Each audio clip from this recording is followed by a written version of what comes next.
Weekly current affair की हमारी series को आगे बढ़ाते हुए आज के देखिए इस इंपॉर्टेंट वीडियो में हम डिस्कस करेंगे 20 अगस्त से लेकर 26 अगस्त तक के सभी इंपॉर्टेंट करंट अफेयर को। तो चलिए फ्रेंड्स, बिना किसी देरी के हम लेक्चर को स्टार्ट करते हैं। इस वीक का देखिए पहला इंपॉर्टेंट करंट अफेयर आता है, महिला फीफा फुटबॉल विश्व कप 2023 का खिताब किसने जीता। काफ़ी इंपॉर्टेंट क्वेश्चन है। देखिए फ्रेंड्स, ऑस्ट्रेलिया एवं न्यूजीलैंड में इस महिला फीफा फुटबॉल विश्व कप 2023 का आयोजन जो है वो किया गया था और इसका खिताब किसने जीता है? स्पेन ने जीता है। इसका फाइनल जो हुआ था देखिए वो ऑस्ट्रेलिया के सिडनी स्टेडियम में स्पेन और इंग्लैंड के बीच में हुआ था।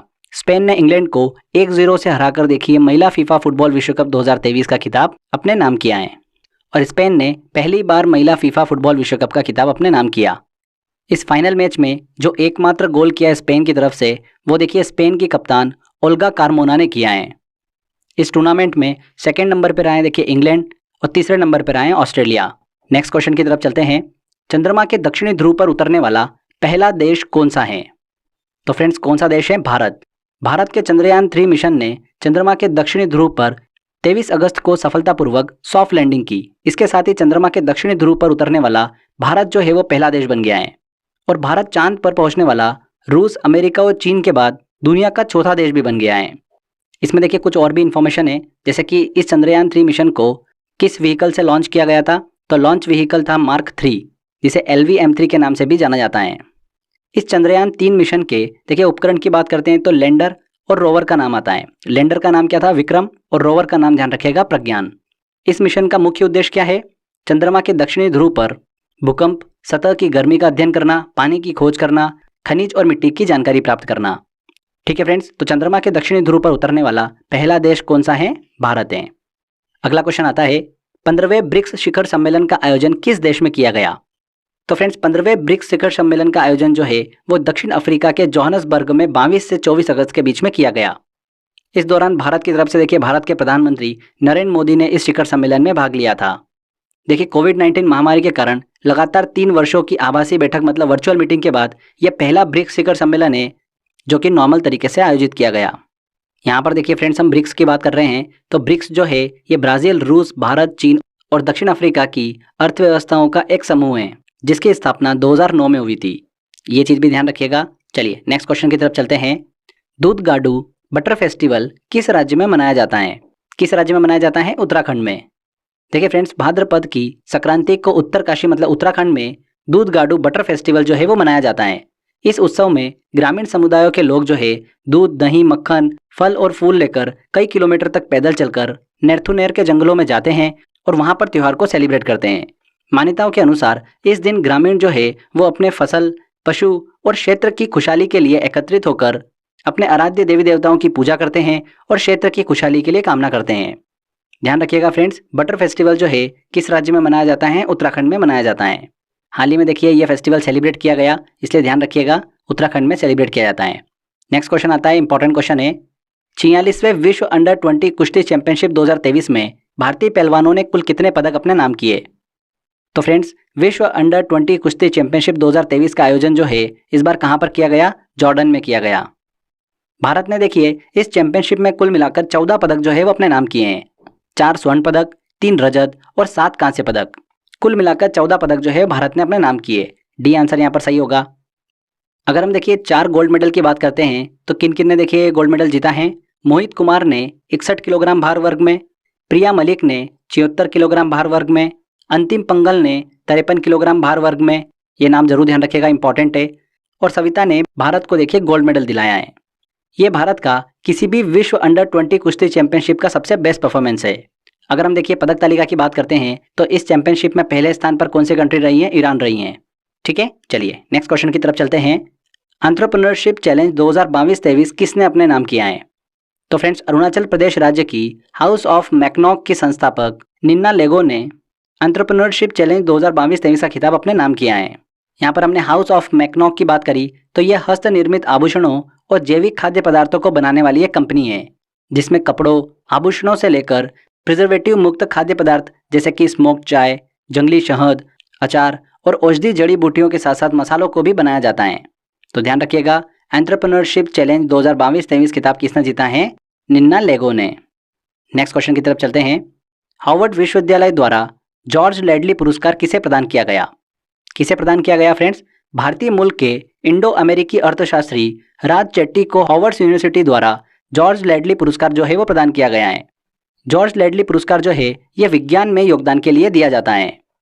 ध्यान रखिएगा, राज चेट्टी को यह पुरस्कार जो है वो दिया गया है। A answer. अगला क्वेश्चन आता है, चर्चा में रही नमो 108 किस पुष्प की प्रजाति है? किस पुष्प की प्रजाति है? कमल, लोटस। ए आंसर यहाँ पर सही होगा। केंद्रीय विज्ञान एवं प्रौद्योगिकी राज्य मंत्री जो हैं डॉक्टर जितेंद्र सिंह, उन्होंने राष्ट्रीय वनस्पति अनुसंधान संस्था लखनऊ द्वारा विकसित कमल के पुष्प की एक नई प्रजाति का शुभारंभ किया है। इस कमल का नाम जो है वो क्या रखा गया है? नमो 108, क्योंकि इस नए कमल में 108 पंखुड़ियां हैं, इसलिए इसका नाम जो है नमो 108 रखा गया है। ये नमो 108 कमल की जो प्रजाति हैं ये मार्च से दिसंबर तक खिलती हैं और पोषक तत्वों से बिल्कुल भरपूर होती हैं। इसी के साथ साथ डॉक्टर जितेंद्र सिंह ने घृत कुमारी एलोवेरा की एक नई प्रजाति जो है उसका भी शुभारंभ किया है। यहाँ पर हमने राष्ट्रीय वनस्पति अनुसंधान संस्था की बात करी थी, नेशनल बॉटनिकल रिसर्च इंस्टीट्यूट की। ये जीव विज्ञान एवं टेक्सोनॉमी के क्षेत्र से जुड़ा हुआ एक अनुसंधान केंद्र है जिसका मुख्यालय कहाँ पर है? लखनऊ में। ठीक है फ्रेंड्स, यहाँ पर ए आंसर बिल्कुल सही होगा, कमल। फुटबॉल के लीग कप 2023 का खिताब किसके द्वारा जीता गया?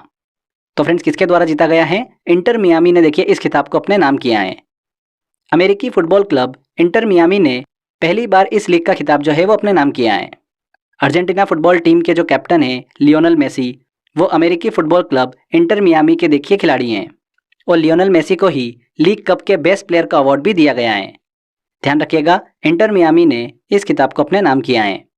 अगर हम लीग कप की बात करते हैं तो ये एक वार्षिक एसोसिएशन फुटबॉल प्रतियोगिता है जो कि संयुक्त राष्ट्र अमेरिका और कनाडा में आयोजित की जाती है। इसकी शुरुआत कब हुई थी? 2019 में हुई थी। ठीक है फ्रेंड्स, चलिए नेक्स्ट क्वेश्चन की तरफ चलते हैं। मालाबार युद्ध अभ्यास 2023 का आयोजन किस देश में किया गया? तो फ्रेंड्स मालाबार युद्ध अभ्यास 2023 का आयोजन जो है, मतलब इसके 27वें संस्करण का आयोजन जो है वो ऑस्ट्रेलिया के पूर्वी तट पर किया गया। कहाँ पर? ऑस्ट्रेलिया में। सी आंसर यहाँ पर सही होगा। ये युद्ध अभ्यास जो है क्वाड देश भारत, जापान, अमेरिका और ऑस्ट्रेलिया के मध्य में आयोजित किया जाता है।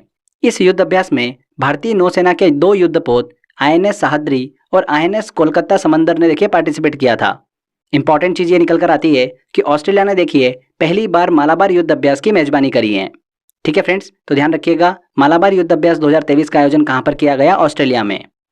नेक्स्ट क्वेश्चन आता है, हाल ही में चर्चा में रहा हिलेरी तूफान ने किस महाद्वीप को प्रभावित किया? तो किस महाद्वीप को प्रभावित किया? उत्तरी अमेरिका महाद्वीप। ए आंसर यहाँ पर सही होगा। देखिए क्वेश्चन इसलिए इंपॉर्टेंट है, हिलेरी तूफान जो है लगभग 84 वर्षों बाद दक्षिणी कैलिफोर्निया में आने वाला पहला उष्णकटिबंधीय तूफान है।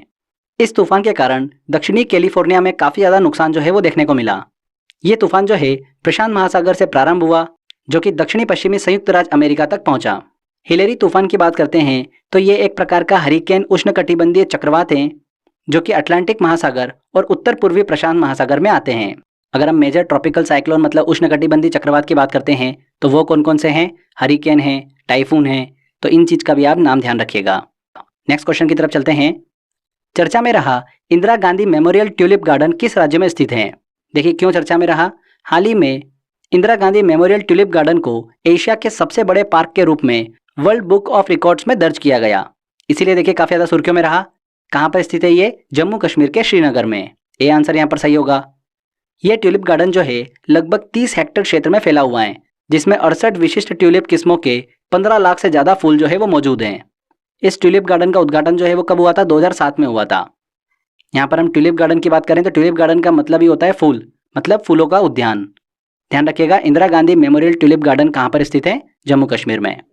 नेक्स्ट क्वेश्चन आता है, चेस वर्ल्ड कप 2023 का खिताब इनमें से किसने जीता है? इंपॉर्टेंट क्वेश्चन है।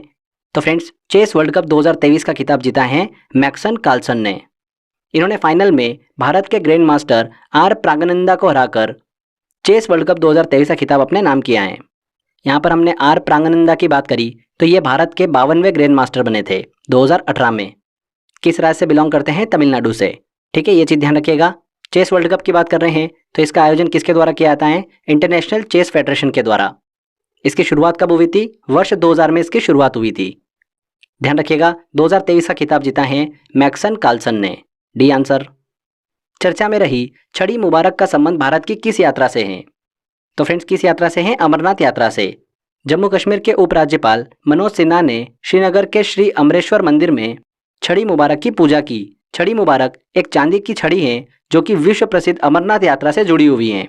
ऐसा माना जाता है कि इस छड़ी में भगवान शिव की अलौकिक शक्तियां हैं। हर साल इस पवित्र छड़ी को जम्मू कश्मीर के विभिन्न मंदिरों में पूजा पाठ करते हुए अमरनाथ की गुफा तक ले जाया जाता है।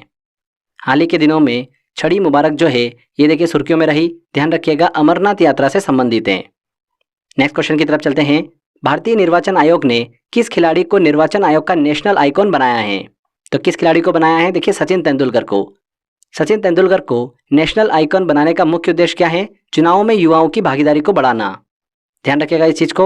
यहाँ पर हमने देखिए भारतीय निर्वाचन आयोग की बात करी, तो भारत में राष्ट्रपति, उपराष्ट्रपति, राज्यपाल, लोकसभा, विधानसभा इन सब के चुनाव कराने के लिए एक स्वतंत्र निकाय है, जिसका गठन कब हुआ था? 25 जनवरी 1950 को हुआ था। ध्यान रखिएगा, हाल ही में सचिन तेंदुलकर को भारतीय निर्वाचन आयोग का नेशनल आइकन बनाया गया है। नेक्स्ट क्वेश्चन की तरफ चलते हैं। थाईलैंड का नया प्रधानमंत्री इनमें से किसे नियुक्त किया गया?